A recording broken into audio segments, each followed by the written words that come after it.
तो फ्रेंड्स, इस सेशन में हम स्टडी करेंगे कि टेम्परेचर का क्या इफेक्ट है रेसिस्टेंसेस पर। Variation of resistances with temperature. Temperature बढ़ाने से रेसिस्टेंस बढ़ता है, घटता है या क्या होता है, इसके बारे में हम लोग इस टॉपिक में स्टडी करेंगे। सारे चीज़ के बारे में, पहले मेटल के बारे में, देन इंसुलेटर के बारे में, देन सेमीकंडक्टर के बारे में, देन एल्वाइज के बारे में, इलेक्ट्रोलाइट्स के बारे में, सबके बारे में हम लोग स्टडी करेंगे। राइट, तो आइए शुरू करते हैं कि variation of resistances with temperature. Now आप सबसे पहले मैं एक क्वेश्चन से शुरू करूंगा कि ये क्वेश्चन है कि for metal resistance increases with increase in temperature. आप पहले बताइए कि स्टेटमेंट सही है कि रॉन्ग है। Right, for metal resistance increases with increase in temperature. Temperature बढ़ाने से मेटल का रेजिस्टेंस बढ़ता है कि घटता है, पहले आप इसको बताइए। ट्रू फॉल्स में है। राइट, आप पॉज कीजिए वीडियो को, सोचिए अच्छे से एंड देन रिप्लाई। अगर हम बात करेंगे मेटल के लिए, तो मेटल के लिए रेजिस्टेंस का क्या फॉर्मूला है? For metals formula for resistance is R is equal to rho, और रो कितना होता है? n e square into tau L upon A। Now this is the formula for metals. Right, और अगर मेटल के एक पर्टिकुलर सेक्शन की हम बात करें, जैसे suppose this is the metal and तो आपको बताए हैं कि इसके कंपोजिशन में बहुत सारे इलेक्ट्रॉन्स होते हैं और इन इलेक्ट्रॉन्स के बीच इस तरह से रैंडम कोलिजन होता है। राइट, किसी भी डायरेक्शन में कैसे भी ये कोलिजन होते रहता है मेटल के बारे में, ये आपको बता चुके हैं। राइट, तो देखिए, अगर एक पर्टिकुलर मेटल की बात करें तो ये इसका लेंथ है, ये इसका एरिया ऑफ क्रॉस सेक्शन है। लेंथ और area of cross section constant होगा। एम और mass of electron and charge on electron, ये भी कांस्टेंट होगा। तो हुआ क्या, इसको हम लिख सकते हैं कि this R is proportional to 1 upon n into tau. Right, this R is proportional to 1 upon n into tau। Inversely proportional होता है n और टाउ के प्रोडक्ट के। राइट, अब देखिए, जैसे आप मेटलिक कंडक्टर को हीट करेंगे, मेटलिक कंडक्टर को हीट करेंगे तो क्या होगा? मेटल्स वाइब्रेट करेंगे और उनकी जैसे जैसे टेम्परेचर बढ़ेगा उनकी एम्पलीट्यूड ऑफ फ्रीक्वेंसी बढ़ती जाएगी about there mean position, and due to increase in thermal energy क्या होगा? Thermal velocity of electron increase करेगा। थर्मल एनर्जी इंक्रीज करिए क्योंकि you are continuously supplying heat to them, तो उनकी क्या होगी? Thermal velocity of free electron increase करेगा और collision between electrons and lattice या बिटवीन इलेक्ट्रॉन एंड लैटिस, ये भी इंक्रीज करेगा। तो जिसका नतीजा हुआ कि इफ T इंक्रीजेज क्या होगा? ये किसकी चीज में रिजल्ट करेगा? सबसे पहले number 1, N increases, number of electron पर यूनिट वॉल्यूम इंक्रीज करेंगे, क्योंकि जानते हैं कि एनर्जी पाने से जो इलेक्ट्रॉन, पैरेंट एटम के इलेक्ट्रॉन होंगे वो एक्साइटेड स्टेट में जाएंगे, and when this amount of energy will exceed a certain value more than ionization energy, then in that case they will leave the atoms और free electron बनेंगे। तो N increase करेगा। ठीक है, ये इंक्रीज करेगा और हम बताए हैं कि फ्रीक्वेंट कोलिजन भी इंक्रीज करेगा, आरएमएस स्पीड इनकी इंक्रीज करेगी। तो क्या होगा? टाउ डिक्रीज करेगा।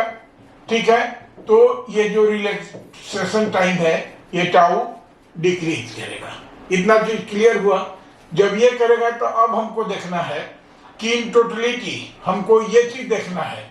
आप देखेंगे मेटल के केस में कि product n into tau decrease करेगा टेम्परेचर बढ़ने से, डिक्रीज करेगा, हेंस क्या होगा, hence resistance increases with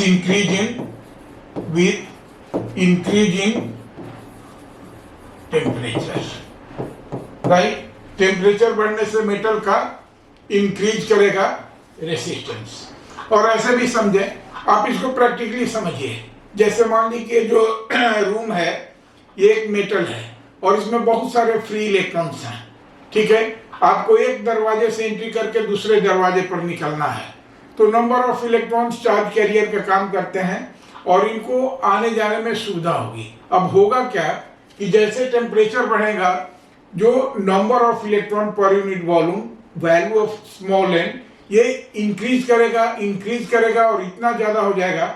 suppose इस रूम में बहुत ज्यादा क्राउड हो गया लोगों का, तो आपके लिए निकलना और एक कमरे से दूसरे कमरे में जाना कितना डिफिकल्ट हो जाएगा। तो ये होता है इनफैक्ट मेटल्स में, ठीक है। तो टेम्परेचर बढ़ने से मेटल का रेसिस्टेंस क्या होता है, इंक्रीज होता है, right.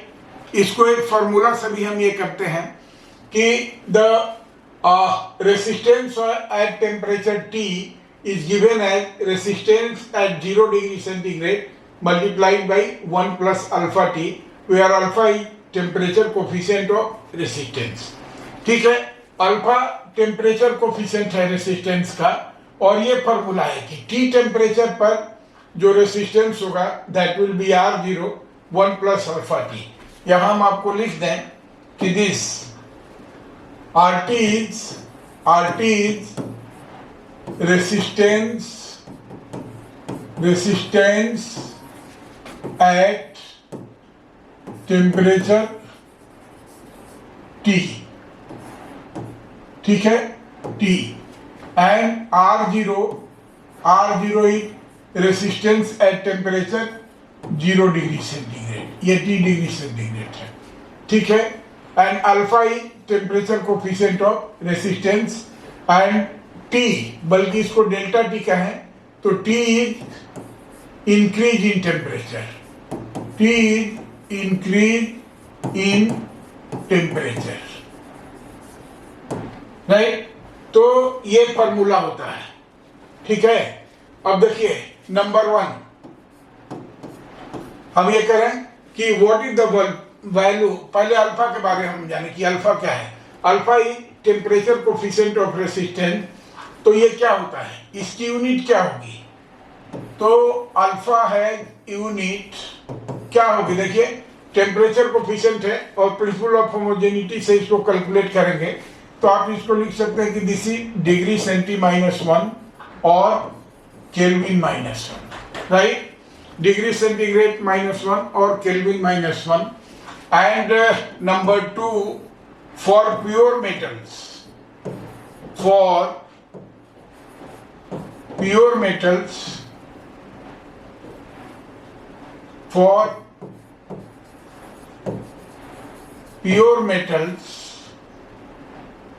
alpha is equal to 1/273 degree centigrade -1, ठीक है। अगर प्योर मेटल की हम बात करें तो value of alpha is 1/273 degree. और थर्ड ये कर सकते हैं कि for metals this alpha is positive, this alpha is positive. तब अल्फा का वैल्यू अगर पॉजिटिव होगा तो देखिए क्या हो जाएगा, ये T का वैल्यू बढ़ने से 1 प्लस अल्फा T का वैल्यू बढ़ेगा और इसलिए ये R0 into increase that is temperature increase करेगा, इसलिए टेम्परेचर इंक्रीजेज, रेसिस्टेंस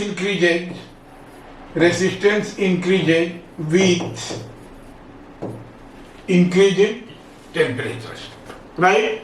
तो ये कंसेप्ट है।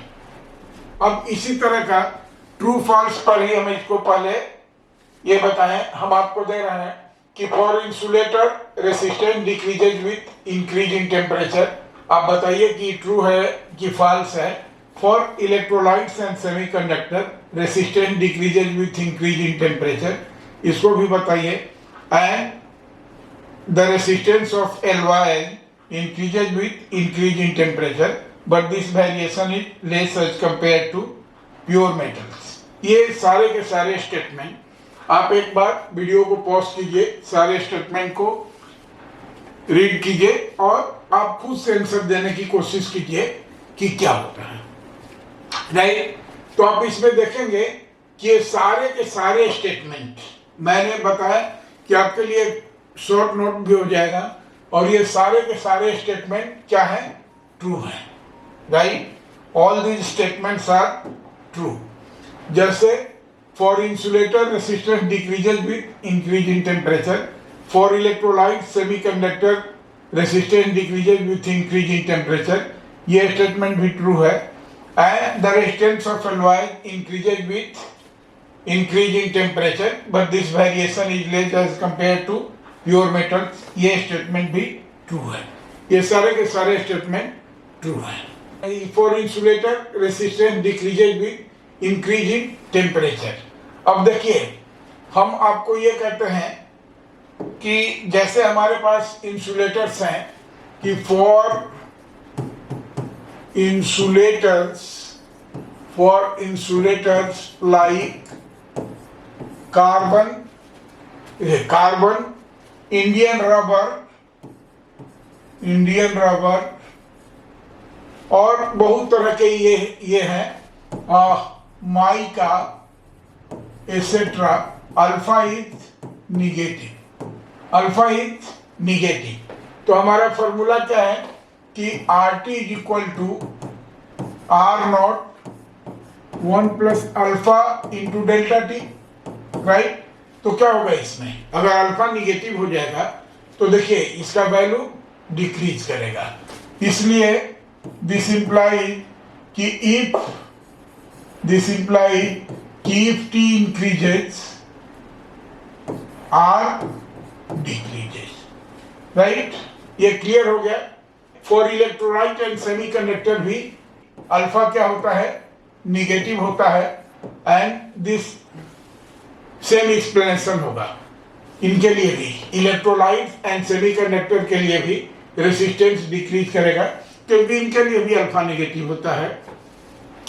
एक होता है सुपर कंडक्टर्स लाइक, तो उनके लिए अल्फा 0 होता है। Alpha is 0 for super conductors,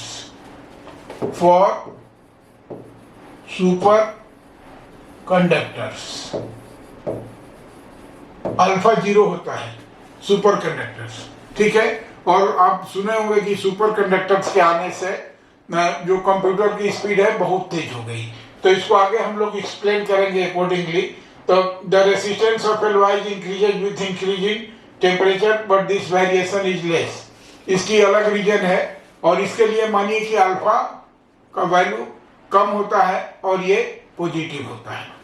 आइए एक न्यूमेरिकल सोल्व करते हैं। Resistance of a wire is 5 ohm at 50 degree centigrade and 6 ohm and 100 degree centigrade. Resistance of wire eight 0 degree centigrade will be, ठीक है। क्या क्या गिवन है हम सारा चीज लिख लेते हैं कि resistance of wire 5 ohm, R is equal to 5 ohm at T is equal to 50 degree centigrade, right? And 6 ohm, R is equal to 6 ohm at T is equal to 100 degree centigrade. 100 degree centigrade. The resistance of wire at 0 degree. So you have to find कि R0 is equal to what? You have to find R0 is equal to what? कि हम जानते हैं कि RT is equal to R0 1 plus alpha into delta T, right? ठीक है, alpha into T या alpha into delta T. तो अब ये करें कि this is 5 at 50 degree centigrade, R0 1 plus alpha into 50, alpha into 50, and 6 is equal to R0 1 plus alpha into 100. इन दोनों से, अब इन दोनों को अगर सोल्व करेंगे तो you will get the value of R. Solve कैसे करेंगे? पहले आप इसको डिवाइड कर दें, आर नोट कट जाएगा and you will get the value of alpha. ठीक है, यहां से अगर आप ये करते हैं तो क्या हो जाएगा भाई, इसे इसको डिवाइड कर दीजिए, इसे इसको डिवाइड कर दीजिए तो एलएचएस में क्या मिलेगा? इसे इसको अगर डिवाइड करेंगे तो एलएचएस में मिलेगा 5/6 is equal to R naught cancel हो जाएगा, क्या हो जाएगा 1 plus 50 alpha and this is 1 plus 100 alpha. फिर क्रॉस मल्टीप्लाई करेंगे और यहां से कैलकुलेट करेंगे alpha is equal to 1. Alpha का वैल्यू कैलकुलेट करेंगे एंड देन किसी इक्वेशन में पुट कर लेंगे तो you will get the value of R0. तो ये तो कन्वेंशनल मेथड है, हम इससे ज़्यादा इंटरेस्टेड नहीं है. हम आपको सिखाने की कोशिश करेंगे कि आप एक बेहतरीन ट्रिक दे रहे हैं आपको. देखिए, क्योंकि ये पहले आज नहीं, जो 2000 और 2010 के बीच में जेईई मेन में बहुत सारे क्वेश्चन आए हुए हैं इस पर, तो मैंने एक फार्मूला इसको डिस्कवर किया है.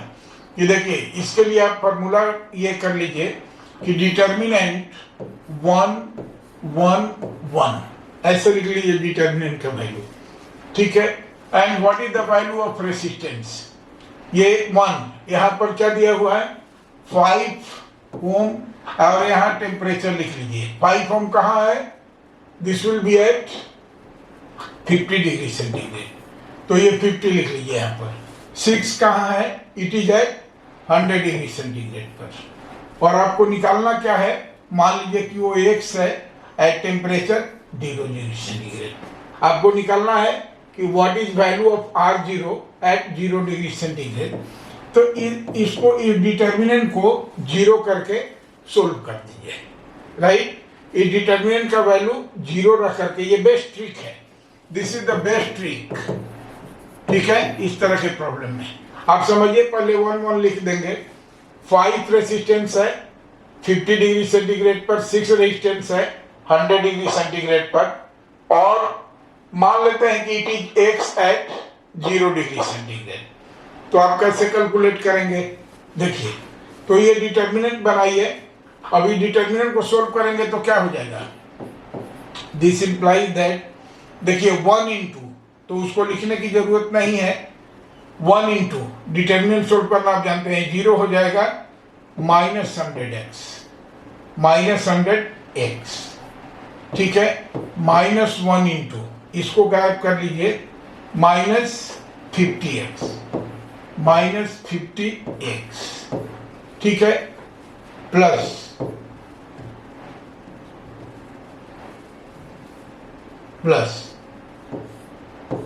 क्या हो जाएगा? ये देखिए, ये करेंगे तो this is 500 minus, this is 500, 1 into 500. इस रो को, थर्ड रो को करेंगे तो 500 माइनस 5 6 जा 300. Right, this will be equal to 0. अब और इसको फर्दर सिंप्लीफाई कर लीजिए तो ये कितना हुआ 100 और ये प्लस 50 हो जाएगा, तो कितना हो जाएगा? दिस विल बी और -50x प्लस कितना 200 is equal to 0. Therefore x will be equal to कितना हो जाएगा 200/50, 200/50 विच इज इक्वल टू 4. तो आंसर ही 4 ओम. आप इधर से भी निकालिएगा तो आंसर आएगा R0 इज इक्वल टू 4 ओम. आप चेक कर लीजिए, दोनों को आप चेक कर लीजिए, तब क्लियर हो जाएगा आपको. Okay, next question is the resistance of wire is measured as 2 ohm and 3 ohm at 10 degree centigrade and 30 degree centigrade respectively. The temperature coefficient of resistance of material of the wire is. देखिए जो data given है, पहले वो data से आप ये कीजिए, क्या क्या गिवन है, 2 ohm at 10 degree centigrade, right? This is R is equal to 2 ohm at कहाँ 10 degree centigrade, and R is equal to 3 ohm at 30 degree centigrade, right? ये दिया हुआ है। तो आपको टेम्परेचर कोफिशिएंट ऑफ रेसिस्टेंस निकालना है। आप यूज कीजिए इस फार्मूला को, आप फार्मूला यूज कीजिए, R is equal to R T is equal to R naught 1 plus alpha T, right, 1 plus alpha T. तो यहाँ से पहले रखिए वैल्यू इसका कि सेकेंड वाला 3 इज इक्वल टू कितना होगा, आर नॉट, देखिए 1 अल्फा को हम ऐसे रख रहे हैं 30 डिग्री सेंटीग्रेड पर है, तो this is 1 plus 30 alpha, right, and 2 is equal to R naught, क्या हो जाएगा ये 1 plus 10 alpha, right. This is equation 1 and this is equation 2। अब देखिए सिंपली आप इसको सोल्व करने के लिए क्या करेंगे, सबसे पहला ये है कि आप 1/2 कर दीजिए, यहाँ पर 1 divided by 2, right, 1 divided by 2। तो क्या हो जाएगा एलएचएस में, this is 3/2, R naught cancel हो जाएगा, ये क्या हो जाएगा 1 प्लस 30 अल्फा, और ये हो जाएगा 1 plus 10 alpha, right. Cross multiply कीजिए तो क्या मिलेगा, 3 इंटू 1 प्लस 10 अल्फा यानी 3 plus 30 alpha will be equal to how much, 2 plus 60 alpha, 2 plus 60 alpha, right. अब चलिए अब इसको इधर ले जाइए, देखिए 2 को इधर लाइए तो 3 माइनस 2 क्या हो जाएगा, ये 1, 3 माइनस 2 1, और ये क्या हो जाएगा 60 अल्फा माइनस 30 अल्फा, राइट। तो we have 30 alpha is equal to 1 and therefore alpha is equal to कितना 1/30। 1/30 का वैल्यू देखेंगे तो ये कितना आएगा 0.033 डिग्री सेंटीग्रेड, राइट। तो हमारा करेक्ट आंसर हो जाएगा option A. Option A will be correct option. The resistance of a conductor at 50 degree centigrade is 16 ohm and at 100 degree centigrade it is 20 ohm. What will be temperature coefficient of the resistance? तो कुछ मत कीजिए, 60 देखिए क्या क्या दिया हुआ है, 50 डिग्री सेंटीग्रेड पर 16 ओम है, क्या हो जाएगा R इज इक्वल टू कितना दिया है 16 ओम at 15 degree centigrade and 20 ohm at 100 degree centigrade, right, 20 ohm at 100 degree centigrade।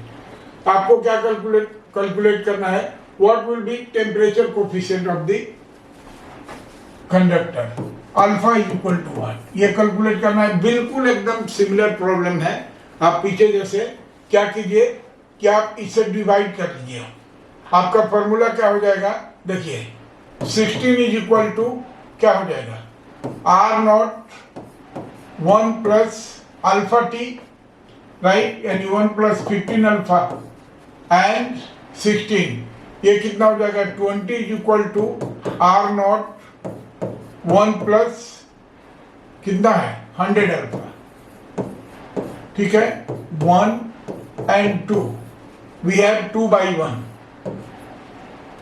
Right, 2/1 क्या हो जाएगा, यहाँ पर देखिए 20/16 इज इक्वल टू, ये तो कैंसिल हो जाएगा 1 प्लस 100 अल्फा और 1 प्लस 15 अल्फा, राइट, ये कितना हो जाएगा, इसको कैंसिल कीजिए, दिस विल बी 4 5 जा 20 एंड 4 4 जा 5/4, क्रॉस मल्टीप्लाई कीजिए, क्रॉस मल्टीप्लाई कीजिए, क्या हो जाएगा, देखिए 5 इंटू 1 + 15 अल्फा, तो this will be 5 + 75 alpha, 15 75, right, 5 + 75 alpha will be equal to 4 + 400 alpha, right, तो क्या हो जाएगा, 1 इज इक्वल टू, इधर इसको इधर ले जाएंगे तो 400 - 75 अल्फा, देयरफॉर